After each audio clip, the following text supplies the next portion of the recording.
मेरा बेटा अपनी हामिला बीवी का बहुत ख्याल रखता था, मगर मेरी बहू हमेशा अपने पेट पर उंगली रखकर रोती रहती और कुछ समझाने की कोशिश करती।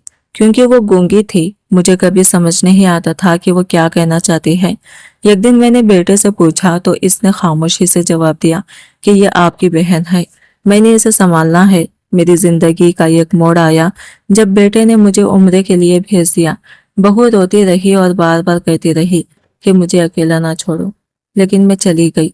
जब वापस आई तो मालूम हुआ कि मेरी बहू अब दुनिया में नहीं रही और बेटे ने खुद इसे दफना दिया था। ये सुनकर मेरा दिल टूट गया। कुछ दिन बाद जब मैं सफाई कर रही थी और बहू के बेड की चादर हटाई तो मेरी सांस रुक गई।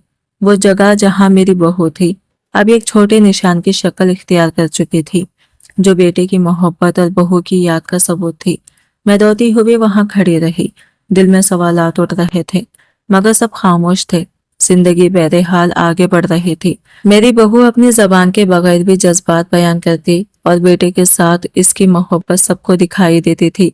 हर बार जब मैं इसके कमरे में जाती, वो इशारों से बातें करती और इन छोटे छोटे इशारों में बेपनाह प्यार छुपा होता। एक दिन मैंने महसूस किया कि कुछ अजीब हो रहा है। बहू रोती हुई बैठी थी और पेट पर उंगली रखकर इशारे कर रही थी। मैंने इसे मुस्कुराकर देखा और दिल में सोचा शायद वो दोबारा वालिदा बनने की खुशी में घबरा रही है।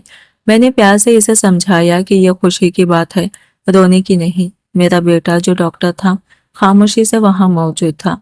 वो मुझे बताना चाहता था, मगर चेहरे पर कोई खुशी नहीं थी। चंद दिन बाद मैं वॉशरूम से निकल रही थी कि बहू के कमरे से चीखों और रोने की आवाजें आई। मैं फौरन भागी और देखा कि बहू जमीन पर बैठी थी और बेटा इसके पास बैठा था।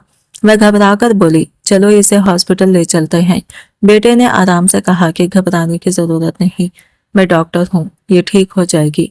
चंद लम्हे वहां रहने के बाद मैं बाहर आ गई।